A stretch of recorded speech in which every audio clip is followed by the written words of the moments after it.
Nabi pernah bilang gini, ini buat teman-teman teteh-teteh yang di atas, kalau masih sendiri ini jadi bekal nanti kalau udah punya pasangan. Kata Nabi kepada para sahabat sahabiat, tahukah kalian siapa orang yang paling dijamin masuk surga? Kata para sahabat, siapa ya Rasul? Kata Nabi, orang yang dijamin masuk surga adalah seorang perempuan yang ketika dia ada masalah dengan suaminya, dia segera datang dan dia jabat tangan suaminya, dia cium tangan suaminya, maka Allah langsung menjatuhkan ridho kepada dia dan dijamin masuk surga. Tapi salah suami Ustadz, ini bukan soal siapa benar siapa salah, tapi siapa yang mau ngalah. Benar salah itu relatif ya. Kadang-kadang dua-duanya ngaku benar, susah kan? Tapi siapa yang mau ngalah? Kalau gitu harus istri duluan yang datang. Enggak sih sebetulnya. Ini hadis keutamaan kalau istri datang duluan. Nanti ada hadis keutamaan kalau suami datang duluan. Karena ada cerita, ini cerita di zaman sebelum Rasulullah ya, di zaman Nabi Isa kayak gitu. Ada seorang ulama datang ke rumah temannya. Temannya ini orang soleh, datang ke rumah temannya. Ngetuk pintu yang buka istrinya, ditanya ada fulan, kata istrinya gak ada, gak tahu juga kemana tuh orang. Istrinya marah-marah. Kenapa kok marah-marah? Iya, siapa yang gak marah kalau suaminya kayak dia jelek-jelekin suaminya. Dijelek-jelekin tuh suaminya tuh sama dia. Ya udah akhirnya ditunggulah di depan rumah. Sampai sore ditunggu, tiba-tiba datanglah laki-laki temannya ini. Laki-laki yang soleh tadi datang dan di belakangnya ada seekor harimau lagi membawa kayu bakar. Harimau bawa kayu bakar. Susah ngebayanginnya. Pokoknya gitulah ceritanya. Nih riwayatnya kayak gitu. Harimau bawa kayu bakar. Dia cari kayu bakar gitu terus dipikulkan ke atas. Harimau dibawa sama harimau. Bayangin, bukan keledai, bukan onta, bukan kuda. Harimau. Bawa aja. Terus taruh di belakang, harimaunya pergi. Enggak pamitan pula tuh, pergi aja pokoknya. Heran, Masya Allah. Udah ngobrol, gak ditanya-tanya masalah harimau tadi. Ngobrol udah selesai, pulang. Setelah beberapa lama, karena ini kan beda kota ya. Setelah beberapa lama, dia mengunjungi lagi temannya yang tadi. Si orang soleh, si ulama tadi ini.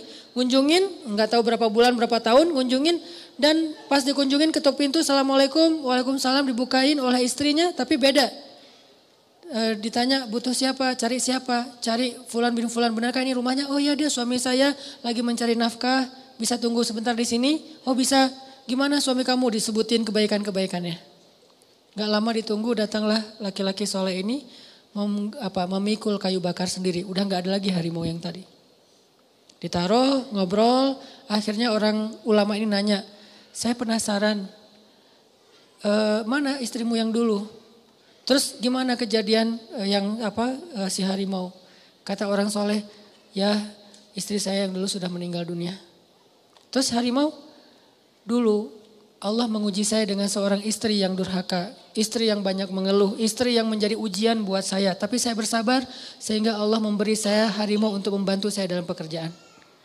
Lalu ketika istri saya meninggal, saya menikah lagi dengan istri yang lebih baik, soleha dan taat kepada Allah.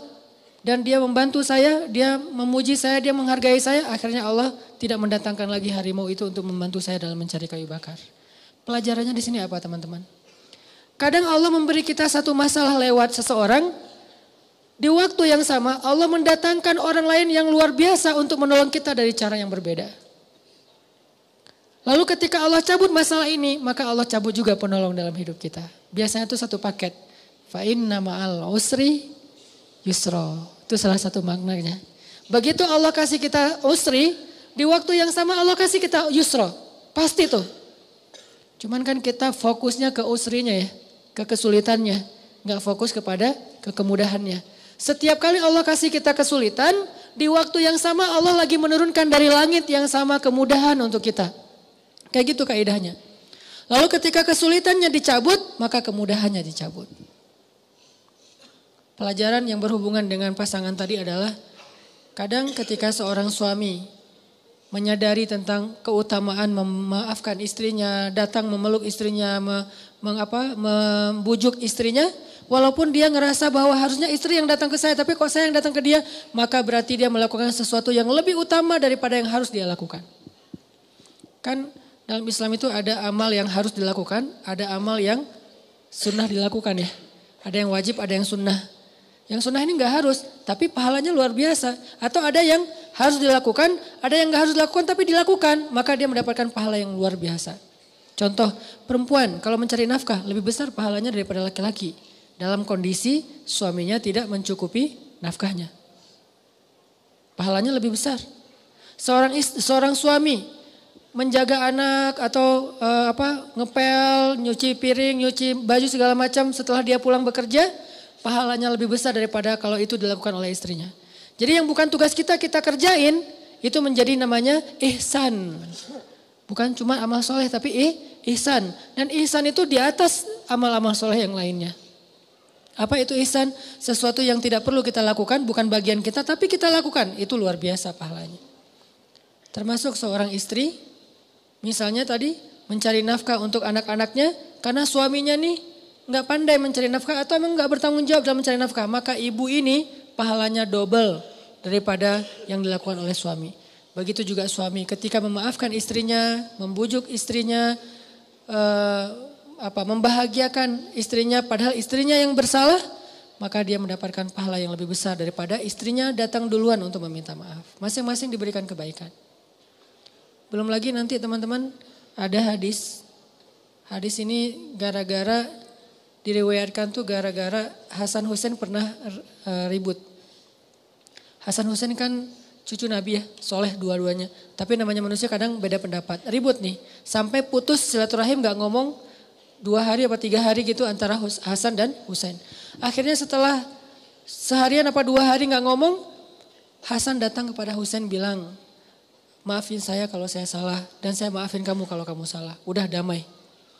Setelah mereka damai, Hasan mengatakan, saya mendengar dari kakek, yaitu Rasulullah bersabda, jika ada 2 orang yang memutuskan silaturahim, maka yang pertama datang untuk menyambungnya, dialah yang pertama masuk surga di antara mereka berdua. Jika 2 orang bertengkar, yang pertama mengajak damai, maka dialah yang pertama masuk surga di antara mereka berdua. Kalau ganti-gantian Ustaz, lihat aja siapa yang lebih sering. Suami istri nih. Kan suka ada masalah, kadang sebulan sekali ada masalah, kadang seminggu sekali ada masalah, kadang setiap hari ada masalah. Ada musim masalah, setiap hari masalah.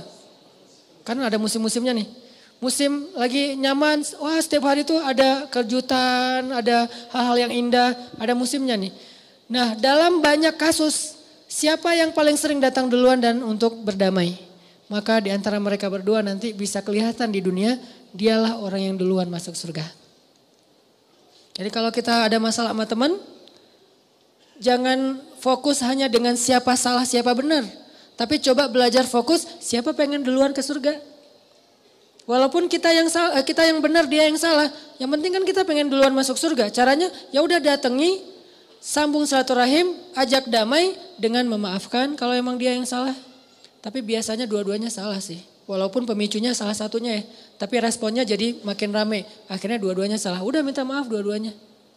Siapa yang duluan datang. Karena datang duluan itu gak gampang loh. Didatangi itu gampang. Mendatangi itu yang susah. Kadang didatangi aja masih susah kan. Diajak balikan gak mau. Padahal dia ngajak balikannya dengan cara halal ya. Pengen akad gitu. Belum lupa dengan cerita dulu. Nah artinya gak usah dibahas panjang-panjang, sakit hati. Jadi keinget, enggak sih. Kalau kita ada masalah sama teman kita, jangan fokus dengan siapa yang salah, siapa yang benar. Fokus aja siapa duluan yang mau masuk surga. Dan memang benar, mau ngedatangin orang yang kita anggap dia salah itu gak gampang. Kadang-kadang ngedatangin orang yang kita yang salah ke dia aja susah, apalagi yang dia yang salah ke kita tuh gak gampang kan. Susah banget loh. Nah kesusahan itulah yang Allah balas. Kesusahan dalam kita melawan ego kita itulah yang Allah beri pahala. Kan al-jaza ala qadril masyaqqah. Balasan itu tergantung tingkat kesulitan dalam beramal. Itu yang Allah balas. Jadi periksa hubungan kita dengan pasangan. Bisa jadi di situ ada masalah. Baru yang terakhir teman-teman. Kalau kita punya masalah, punya musibah. coba periksa hubungan kita dengan makhluk, dengan siapa aja. Karena bisa jadi masalah kita itu gara-gara doa orang yang terzolimi. Gimana kalau orangnya udah gak kenal lagi Ustadz, kayak di jalan ketemu terus gak sengaja kita ngejipratin air, musim hujan nih, naik motor, naik mobil, lewat genangan air, kena. Akhirnya dia karena bajunya kotor, terzolimi, dia doa nih. Bukan cuma bab itu, gara-gara bajunya kotor dia gak jadi nikah. Kan itu teraniaya banget ya. Nah itu terzolimi banget tuh, itu dosa besar banget tuh. Akhirnya dia doa nih, ya Allah semoga dia jomblonya sampai akhir hayat. Aduh berat Akhirnya kita kenapa kok nggak ada yang mau sama saya, kenapa kok saya ditolak. Jangan-jangan kita pernah ngezolimin orang lain. Gimana kita menebus kesalahan kepada orang yang kita udah nggak kenal. Gimana? Pembantu yang pernah kerja di rumah kita, pernah kita celah, terus dia pulang dan nggak punya lagi nomornya, nggak tahu juga alamatnya. Tebuslah kesalahan itu dengan cara, kalau kita udah berusaha ya mencari orang yang nggak dapat, apalagi cuma ketemu di jalan doang, nggak mungkin ketemu lagi, maka tebuslah dengan cara berbuat baiklah dengan kebaikan yang sama kepada orang lain. Mudah-mudahan itu akan menggugurkan dosa kita kepada orang tertentu, kepada orang lain. Kayak misalnya tadi kita nyakitin orang apa dalam bentuk apa misalnya, ngambil hartanya atau mencurangi gajinya, terus kita nggak bisa menebus, mengembalikan harta dia karena nggak tahu orangnya udah kemana, maka bersedekahlah dengan angka yang minimal segitu kepada orang yang membutuhkan. Itu cara tebusnya. Kalau kita mencela, maka maafkanlah celaan orang yang mencela kita dengan apa? Dengan rasa segitu. Kita pernah mencela seseorang, terus suatu saat kita dicela oleh orang lain, maafkanlah, niatkan, dulu saya juga pernah mencela dia, orang ini, sekarang saya dicela orang lain, maka saya maafkan untuk menebus kesalahan saya yang dulu yang udah gak bisa nyari lagi. Nomornya udah hilang, alamatnya gak tahu, atau cuma ketemu di jalan. Ini cara kita nebus. Jangan-jangan doa dia yang bikin hidup kita susah. Di zaman Umar bin Khattab, ada seorang laki-laki yang hidupnya susah banget. Usaha apa aja gagal, rugi. Sakit-sakitan, keluarganya tuh berantakan. Gak ada kebaikan dalam hidup dia. Sampai ketika dia sakit keras, Umar datang kepada dia dan bertanya, apa yang membuat kamu jadi hidup kayak gini? Umar kan suka nyari hikmah ya. Apa yang membuat hidup kamu kok susah banget kayak gini? Semuanya susah. Apa kata dia? Ya Amirul Mukminin, dulu saya pernah menzolimi seseorang. Dan waktu itu saya mendengar dia berdoa. Dan doa orang yang terzolimi itu tidak ditolak oleh Allah SWT. Dan inilah buah dari doa dia, sehingga sejak dia mendoakan saya sampai hari ini hidup saya susah aja, gak ada solusinya. Fisiknya sakit-sakitan terus menerus, kemudian keluarganya berantakan, bisnisnya bangkrut semuanya satu persatu, anaknya ninggalin dia, sakitnya gak pernah sembuh, terus aja kayak gitu. Dan yang paling berat adalah dianya gak dikuatkan hatinya sehingga ngeluh terus. Ada orang yang diberikan ujian tapi dikuatkan hati ya. Ada orang udah dikasih ujian, dilemahkan hatinya, itu sengsara banget tuh. Makanya hati-hati dengan ketidaksengajaan kita, apalagi sengaja. Banyak istighfar, banyak berbuat baik. Tebuslah kesalahan kita dengan sedekah, tebus kesalahan kita dengan memaafkan orang lain, tebus kesalahan kita dengan membantu orang lain. Itu cara-cara kita nebus kesalahan kepada orang yang kita udah gak kenal. Kalau masih kenal, coba berusaha untuk minta maaf ke dia. Udah minta maaf gak dimaafkan, nah serahkan itu kepada Allah. Yang penting kita udah ikhtiar.